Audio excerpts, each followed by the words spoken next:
الحمد لله نحمده ونستعينه ونستغفره ونؤمن به ونتوكل عليه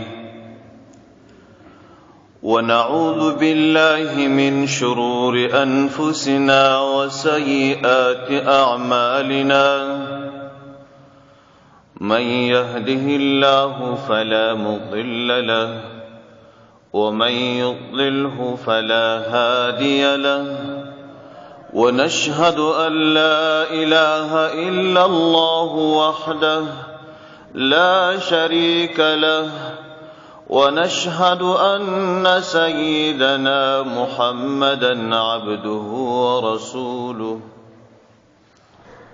صلى الله تعالى عليه وعلى آله وأصحابه أجمعين أما بعد فأعوذ بالله من الشيطان الرجيم بسم الله الرحمن الرحيم ولا يزالون يقاتلونكم حتى يردوكم عن دينكم إن استطاعوا صدق الله العلي العظيم.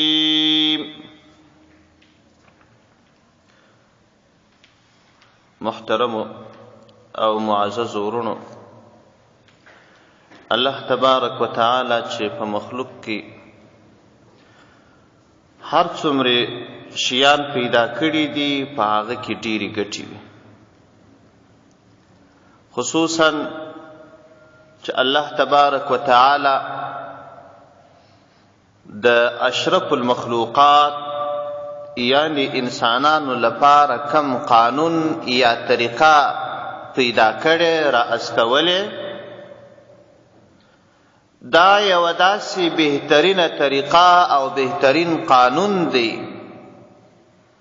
چې یو ذره نقصان نشته پکښې او په هر اړخ کې څو ګټې دي او داسې تاثیرات لري چې هغه اثرات انسانان د کامیابی پر خوا بیایي. د اسلام قانون دا د ژوندانه طریقه ده. د اسلام قانون د هر عیب پاک دی او د هر نقصان پاک دی او د اسلام قانون حتماً په دنیا کې هم انسانان د کامیابی هغه درجه ته رسوي چې په دنیا کې هیڅ کافر نشي رسیدلی. غیر د اسلام څخه یا غیر مسلمین چې د دنیا هر څومره ټکنالوژاني، هر څومره فکرونه، هر څومره طریقې په کار واچي، خو هغه کامیابی چې د اسلام دین یې خلکو ته ورکوي هغوی یې نشي پیدا کولی. ولې به پیدا کړي؟ د عقل کار واخلي، فکر وکړي. الله تر ټول عالم دومره لوړ او دومره ستر دی چې نور عالم د الله په مقابل کې یوه ذره غوندې نه. کم قانون چې الله جوړ کړی دی هغه چې کومې کامیابیانې راوړي، آیا د دې قانون په مقابل کې به د انسانانو قانون غومره کامیابیانې راوړي؟ هیڅکله نه. خدا یو شرط پکښې شته چې د اسلام قانون دا پیژندل پکار دی. د اسلام قانون به په تمامه معنا یو کس په خپل ژوندانه کې عملي کوي. که چیرې دغه قانون په تمامه معنا باندې هر چا په خپل ژوندانه کې عملي کوي، حتماً به کامیابي وي بدون شک. دا په تجربه ثابته شوه.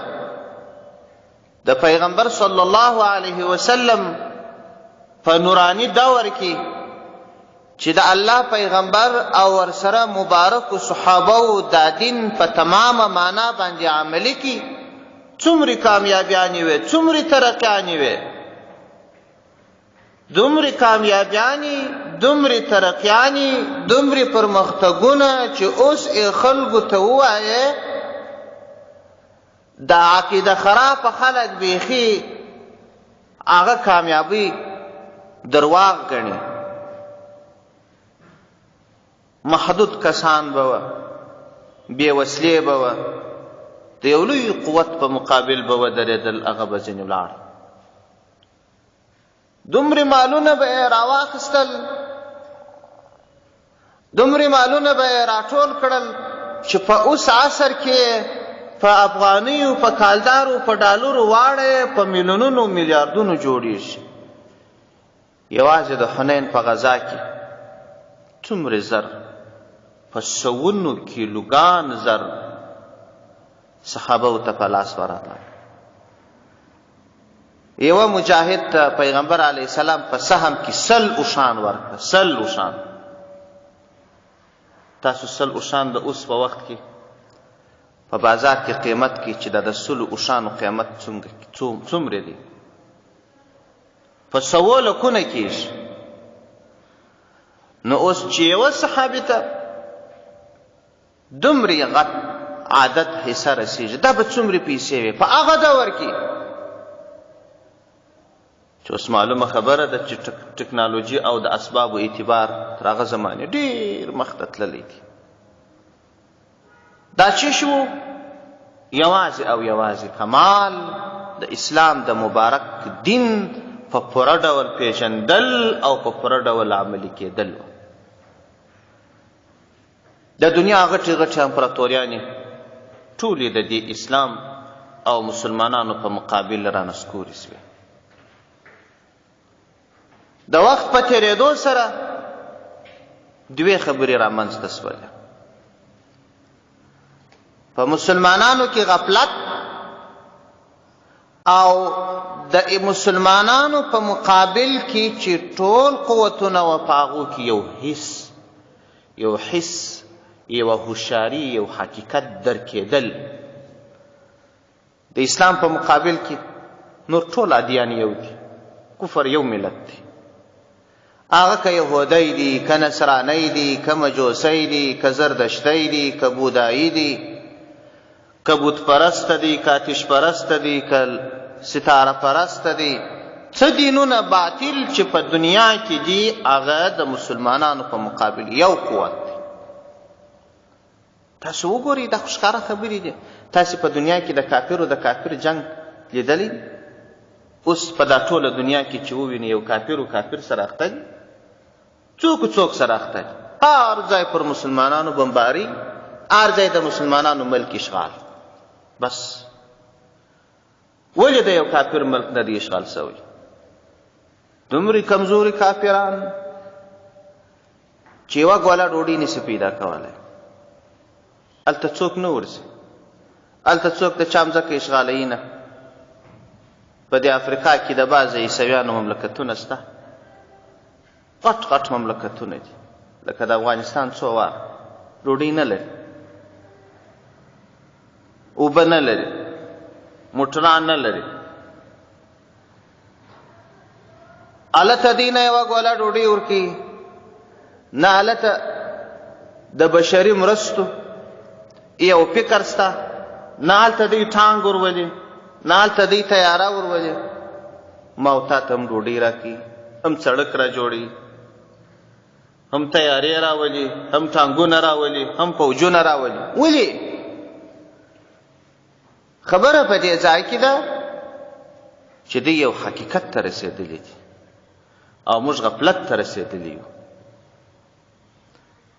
د پیغمبر صلی الله علیه وسلم نورانی دور، د پیغمبر علیه السلام زمانې ته نږدې صحابه، تابعین، تبع تابعین، تر یو وخته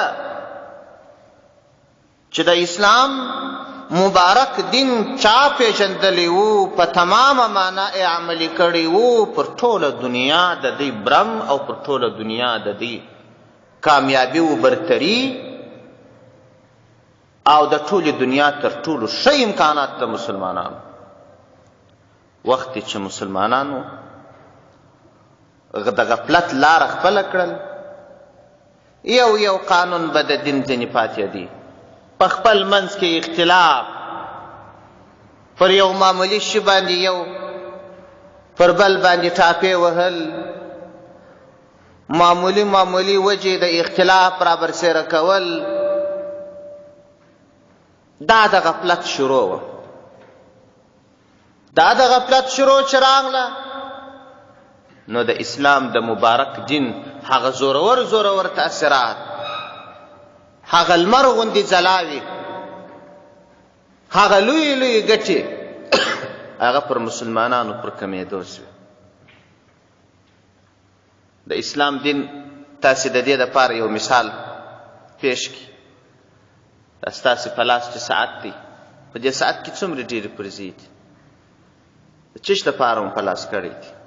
وخت پر معلوموي، جماعت پر څو بجې دی، د چا سره مې وعده کړې ده، پر څو بجې وظیفې ته ځم، پر څو بجې دکان خلاصوم، پر څو بجې لمر راخیږي، د روژه مات وخت و د پیشنمي وخت.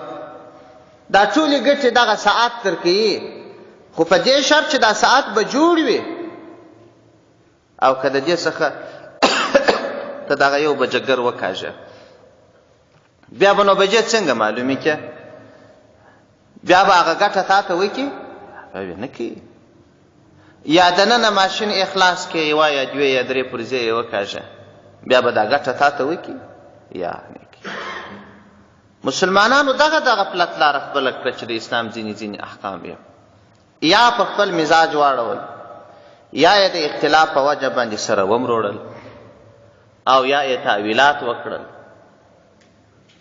او غیر مسلمین یعنی هغه کسان چې د اسلام په مقابل کې ولاړ وه، هغوی یو حقیقت درک کړي. هغوی په دې پوه شوه تر څو چې دغه ګوهر، دغه اسلام د مسلمانانو په لاس کې په پوره ډول باندې وي، تر هغه وخته تاسې پر دې باندې کامیابي نشئ پیدا کولی. نو هغو یوه لاره خپله کړل. هغه لاره دا چې مسلمانان په تدریجي ډول باندې د کامل اسلام څخه واړوي. د دې دپاره دوی مرحلې وټاکلې. بعضې کمزوري مسلمانان چې د دوی به وسه وه د اسلام د دین څخه یې اړول عیسویت. الحمدلله په مسلمانانو کې خو دومره جذبه شته، ډېر لږ خلک داسې کوي چې هغه ایمان چې د ده سره ورسره دی، هغه اسلام چې د ده سره ورسره دی، چې هر څومره ښېګڼې ورته مخته کې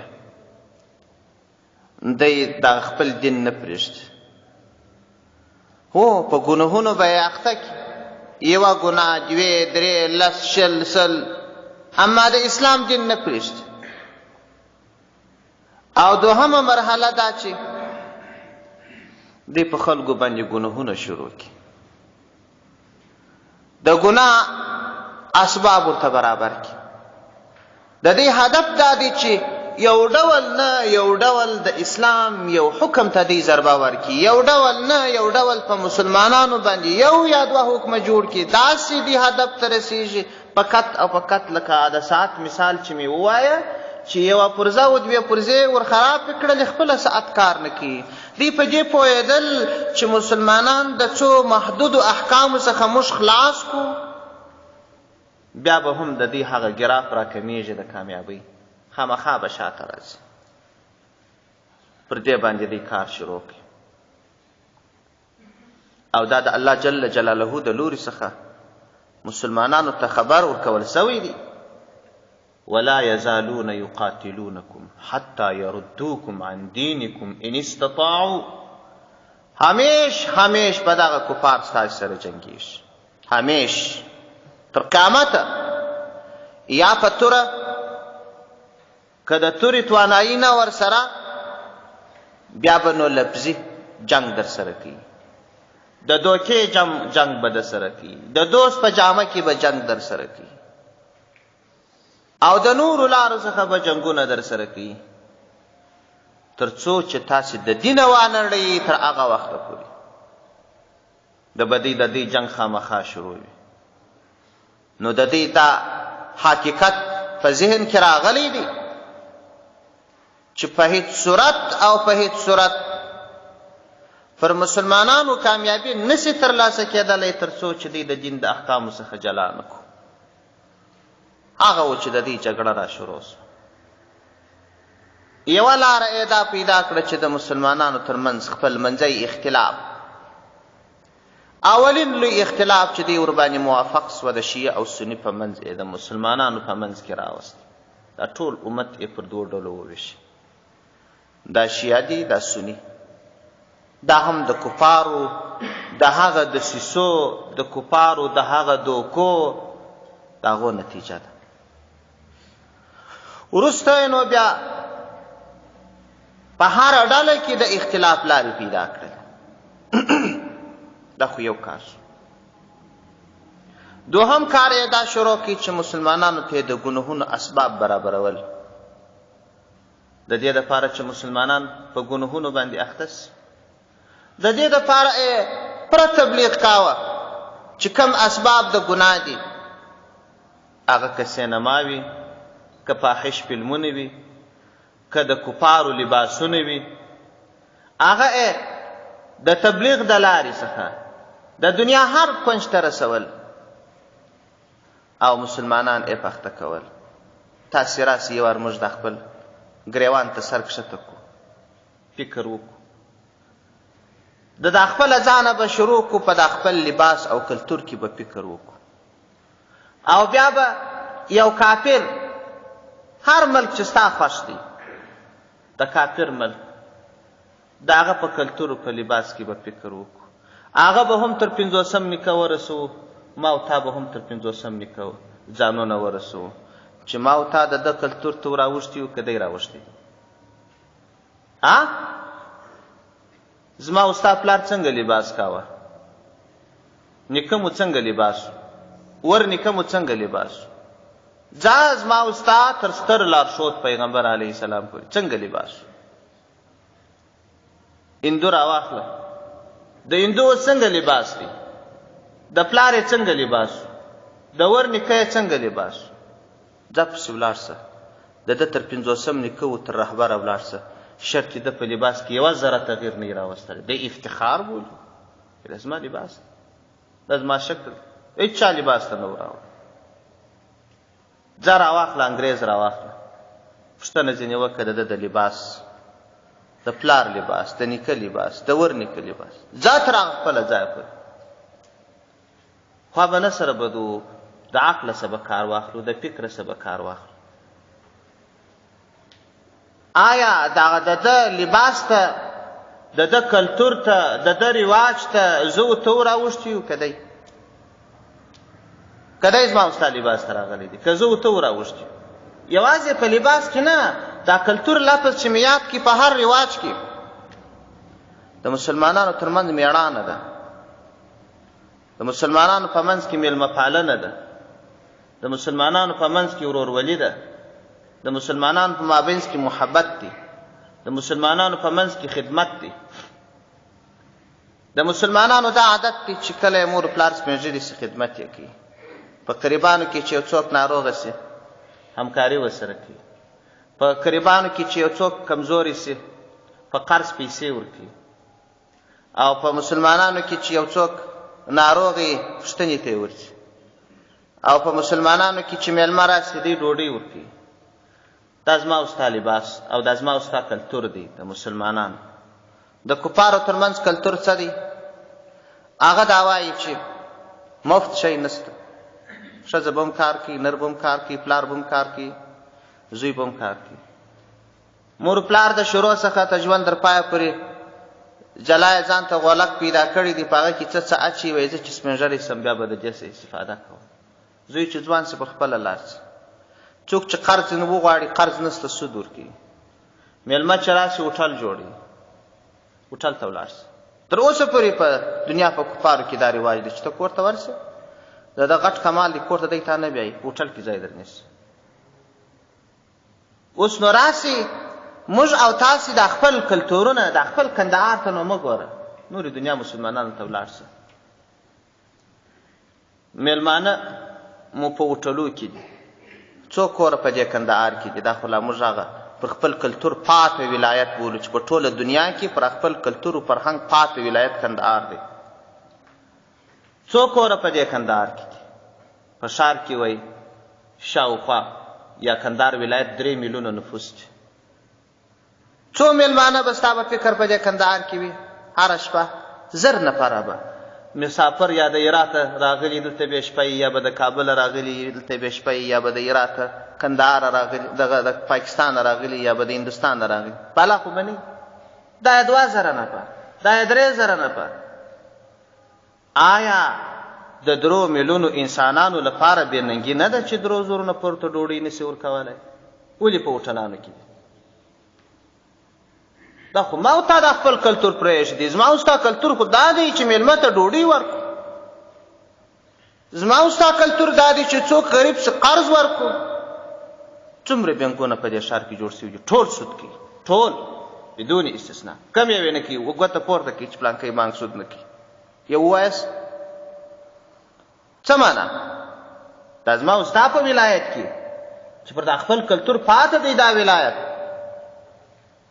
اگر د بینکونه د سود اړې دي، د سود په اړه الله جل جلاله فرمای فاذنوا بحرب من الله ورسوله. د الله او د الله د رسول د لوري څخه د جنگ اعلان وکړ. دغه سودونه چې کی دا د الله جل جلاله د مقابل لوري سنگرونه دي. دا د چا کلتور دی؟ دا د کفارو کلتور دی.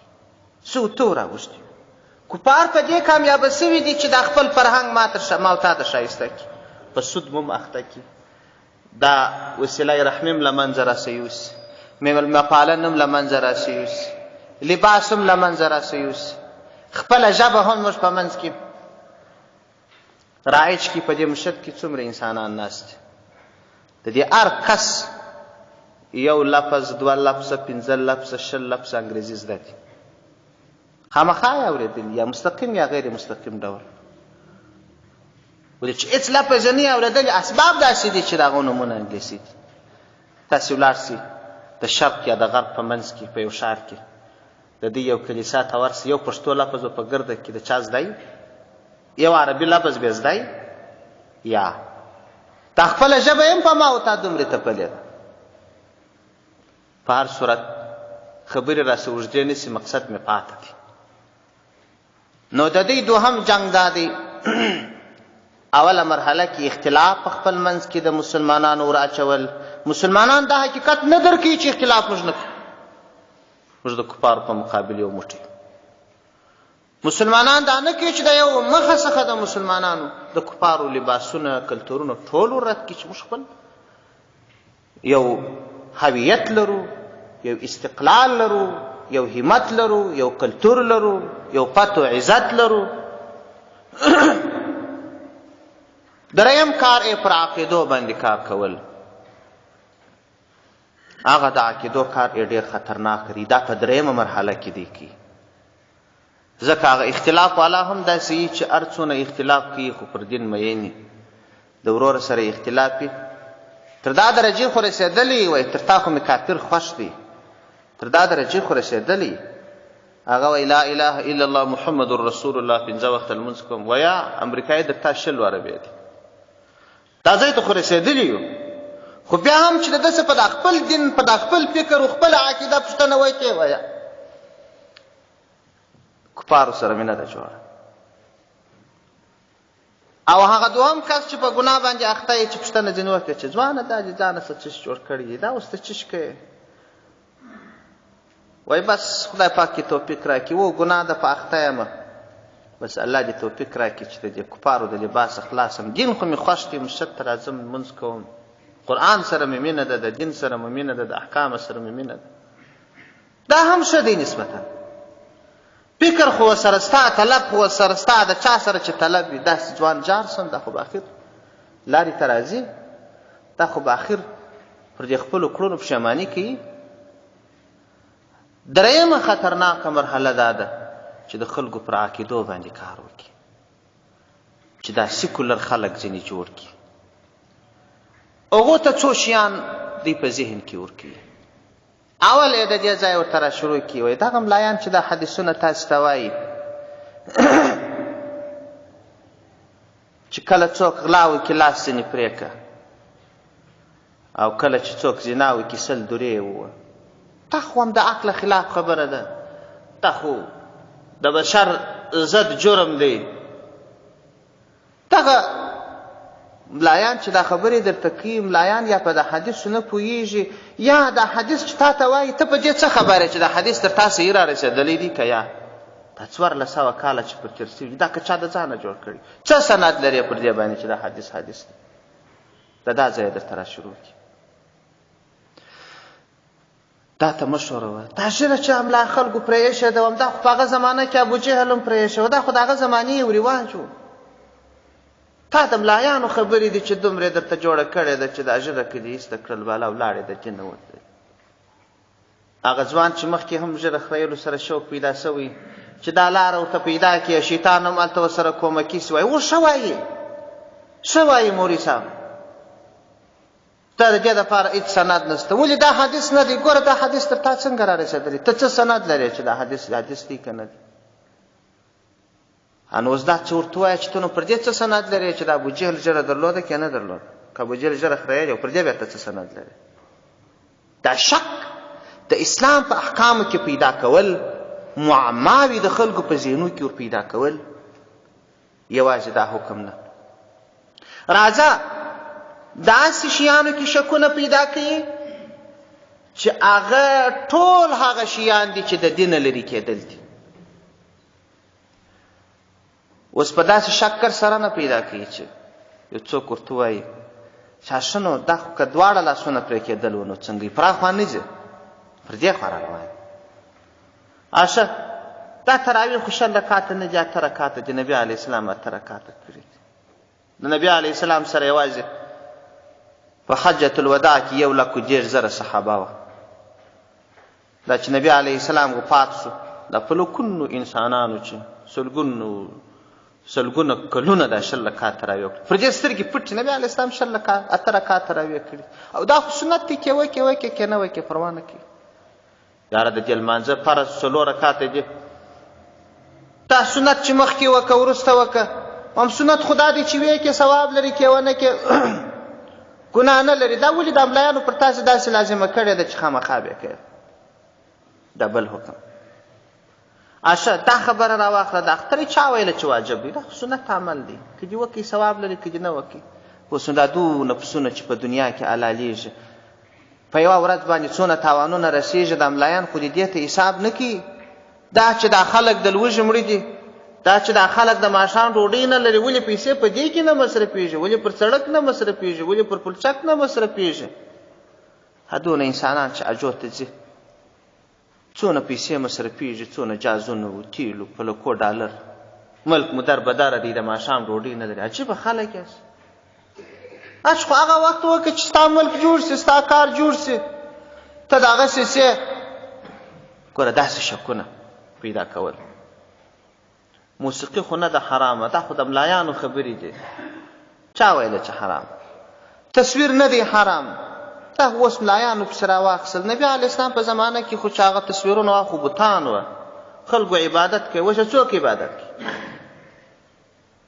راځه شراب هم د نبي علیه السلام په زمانه کې 1 رقم شراب او اوس بل رقم شراب دی بیا دونه مه څښه چې تا نشه کړي لږ لږ څښه پروا نه کوي دا هغه شیان دي چې ما خپله اورېدلي دي خپله مې لیدلي دي زه ورسره مخ شوی یم راځه جهاد خو د نبي علیه السلام په زمانه کې و نبي علیه السلام وفات و جهاد نور ختم دی بس یوازې دعوت به چلی که ستاسو لمونځ پاته سي پروا نه کړي په ټول قرآن کې ته ما ته راوښیې چې مسلمان ته عذاب سته د دوزخ عذاب خو د کافر دپاره ده وام لمونځ د څه پاته سو روژه د څخه پاته سوله پروا نه کړي یو وخت به توبه وباسي مسلمان ته عذاب نشته پر دا ترکیب باندې قرار راځي دې ته نو څه وایي سیکولر چې آیات ورته ووایه د هغه تاویل کوي چې احادیث ورته ووایه په هغه کې شک پیدا کوي معیار نشته دا کسان نو بیا ډېر خطرناک دي دا کسانو ته نو بیا دوی څه کوي د دنیا کفار د خپلو مملکتو ویزې هم په جیب کې ور اچوي تلویزیون هم ور جوړي، رادیو هم ور جوړي، اخبار هم ورکي، چې څه دی وایي هغه ټول امکانات ورته برابري، دولتي پوسټونه هم ورته برابري. دا نو هغه خرڅوي خلک دي چې د کفارو لپاره کار کوي. همدغه سیکولرستان بولي، همدا الحاد بولي. الحاد کوږوالي ته ویل کېږي، د مستقیمې لارې څخه کږېدل، پر چپه لار باندې تلل. نو اوس بیا زموږ خلک بیا سادهګان، خصوصا دغه ځوانان چې د عصري تعلیم وکړي، د دیني تعلیم پسې سر نه ګرځي. هغه چې د یو خبره ورته تحلیل کړي، د ده خو د دا بل لوري معلومات نشته، ورته خو ښه وایي. پر دې سلسله باندې د خلکو مخه کې دا د کفارو د جنگ درېیمه سلسله ده. په دې کې نو دوی د نورو کارو څخه هم استفاده کوي. اوله دا خبره کوي چې دیني او عصري تعلیم باید سره بیل کړي. دیني تعلیم کوي که عصري؟ زه خو مسلمان یم، باید عصري معلومات هم ولرم، دیني معلومات هم ولرم. دا بیا څه معنا کړې ده؟ مکتب و مدرسه دا بیا څه معنا کړې؟ یوه دیني اداره ده، یوه تعلیمي اداره ده. دا څوک چې مدرسه او مکتب سره بیلوي، دا خپله د کفارو دسیسه ده چې د مکتب په نوم باندې یا په بل نوم باندې یوه داسې اداره درته راولي چې تا د دیني ادارې څخه بیلې کړي، دا فاصله ونیسي. یو متعلم دی، ستا بچی دی، هغه باید عصري علم هم وکړي، دیني علم هم وکړي، په دواړو کې کافي معلومات ولري. دا بیا جلا مسله ده چې دی ماهر د یوه شی جوړېږي، د دیني علومو ماهر جوړېږي یا متخصص، که په عصري علومو کې یوازې د طبابت یا د انجینري یا د فلان یا د فلان. دغه بدبختي خو ما او تا ته راوستلې ده. د ښځو حقوق پسې راواخلې، د ښځې مسله ګوره، دا مسلمانان د ښځو حق تر پښو لاندې کړی دي. اسلام چې کوم حقوق ورکړي دي، کفار یې تصور لا نشي کولی. پر دې موضوع ما ډېره تفصیلي خبره څو وارې کړې ده چې د ښځې څومره حقوق دي. یو خو زما او ستا رواجونه دي چې ښځه راواده کړي لکه مینځه چې کور ته راواده کړه، خو سر جلا حکومت ورباندې کوي، خاوند یې جلا ورباندې کوي، خواښ یې جلا ورباندې کوي، نورې ښځې جلا ورباندې کوي. دا خو ستا هغه بد رواج دی چې تی کوې، یو هغه حق دی چې اسلام ورکړی دی. دا خو ستا غلط رواج دی چې ته خپل لور یو چا ته ورکوې، نه پوښتې نه پوښتنه ځینې کوې چې څنګه ځای دې ورکوم، چیرې دې ورکوم، په څو دې ورکوم، څنګه رواج ورسره کوم. دا خو ستا غلطي دی چې تی کوې. اسلام خو داسې نه وایي. ځه نو په هره موضوع کې د ښځې مسله راواخلې، د ښځې د حجاب مسله راواخلې. خو په هر صورت دغه درېیمه مرحله ډېره خطرناکه ده، خصوصا زما او ستا په زمانه کې بیخي ډېر ځوانان یې په دې اخته کړي دي چې د اسلام د دین په احکامو کې، په هغه احکامو کې شکوک پیدا کول چې په هغه کې د دین یو حکم له منځه ځي یا ناقص کېږي، په هغه احکامو کې شک نه پیدا کړي، په هغه اړخ کې نه پیدا کړي چې د دین یو عمل ورزیات کړي. هسې نه کړي. داسې یو خبره نه درته کوي چې دا د ماپښین لمونځ خو 10 رکاته دی، 6 رکاته سنت دي. دا به 6 رکاته نه، 14 رکاته به سنت دي. پر دا خوا نه ځي، پر دې خوا ځي چې یو عمل څنګه پاتې سي، څنګه ناقص سي، څنګه یو سړی په بېدینۍ باندې اخته سي، او د دې څخه هم استفاده کوي چې د اسلام دین دی چې تاسې په جنګ اخته کړي. عجیبه نه ده؟ د اسلام د مبارک دین هدایت دا دی چې قتل حرام تر داسې اندازې پورې که یو کافر راسي د یو کلي 50 نفره مړه کړي، خو مسلمانان که ورله هغه کافر یې ونیوي لاس پر لاس، وژل یې تر هغو نه دي ورته روا چې محکمه نه سي، که یې ونیوي خو چې په جنګ کې مړ سي.